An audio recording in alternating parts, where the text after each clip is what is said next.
Hai Sobat Cilik, dengan Bu Tata, sahabat yang menemani kamu sebelum tidur.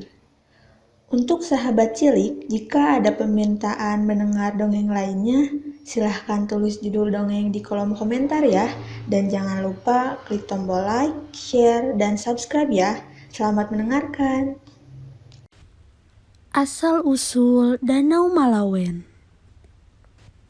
Dahulu kala, ada seorang pemuda bernama Kumbang Banaung. Ia adalah seorang pemuda yang tampan. Ia hidup bersama kedua orang tuanya yang sudah tua dan hidup sangat sederhana. Sifat Kumbang tidak serupawan wajahnya. Ia sering bertindak kasar kepada orang tuanya dan selalu memaksakan kehendak. Ketika ayahnya sedang sakit keras, Kumbang memaksanya untuk menemani dirinya pergi berburu. "Tidakkah kau kasihan kepada ayahmu yang sedang sakit ini, Nak?" tanya ibunya dengan sedih.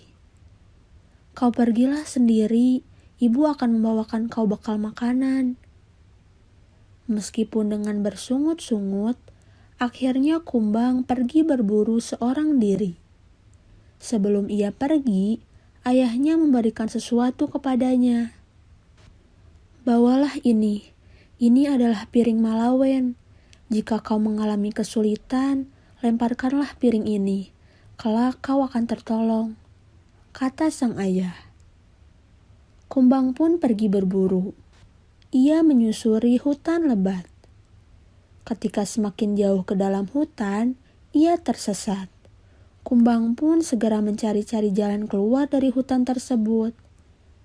Tak disangka, di kejauhan ia melihat sebuah desa. Lalu ia berjalan memasuki desa yang bernama Desa Sanggu. Di sana sedang diadakan semacam pesta rakyat untuk merayakan masa perubahan anak gadis kepala desa dari gadis kecil ke ambang kedewasaan. Gadis cantik jelita itu bernama Intan.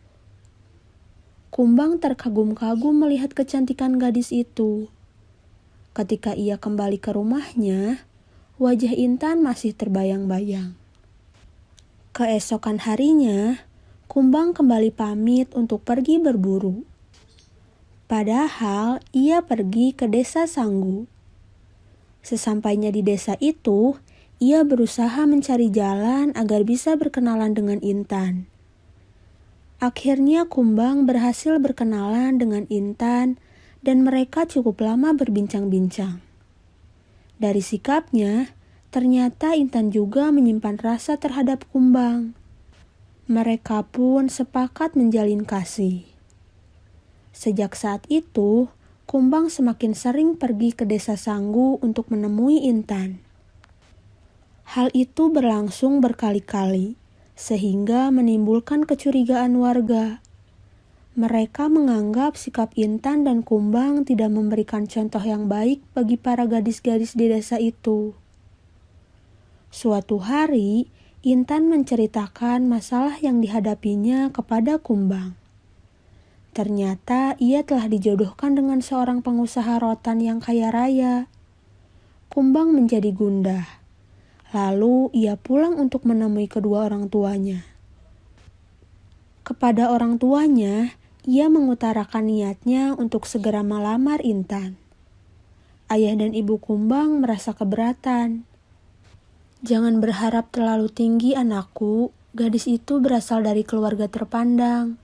Kita tidak sebanding dengan mereka," ujar ibunya. Namun Kumbang tetap bersikeras. "Intan harus menjadi istriku." Kemudian anak muda itu pergi ke Desa Sanggu dan menemui Intan. "Adinda, tidak ada satupun yang menyetujui pernikahan kita. Sebaiknya kita pergi saja," ujar Kumbang. Intan juga menyetujui ajakan Kumbang. Mereka pergi mengendap-endap meninggalkan rumah Intan. Ternyata gerak-gerik mereka sudah diamati oleh beberapa warga. "Hei, lihat! Itu kan Kumbang dan Intan," seru warga yang melihat. Intan ketakutan. Ia khawatir warga akan menghukum dan mempermalukannya. Kumbang tak kalah paniknya. Mereka mempercepat langkah dan menghindari kejaran warga. Tiba-tiba Kumbang ingat akan benda sakti yang diberikan ayahnya, piring Malawen. Segera saja ia melempar piring itu ke tepi sungai. Ajaib sekali, piring tersebut berubah menjadi besar. Kumbang dan Intan naik ke atas piring untuk menyeberang sungai. Mereka bernafas lega karena mereka selamat dari kejaran warga.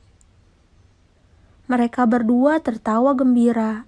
Namun ketika sampai di tengah sungai, tiba-tiba terjadi badai dahsyat disertai petir menyambar dan hujan yang sangat lebat. Piring Malawen tidak mampu menahan gelombang dan cuaca seburuk itu. Piring itu pun terbalik. Sungai itu kemudian menjelma menjadi sebuah danau. Masyarakat kemudian menamakannya dengan Danau Malawen. Konon, kabarnya Kumbang dan Intan berubah menjadi sepasang buaya putih penunggu danau tersebut. Pesan moral dari dongeng ini adalah, nasihat orang tua harus didengarkan dan dikerjakan demi kebaikan kita sendiri.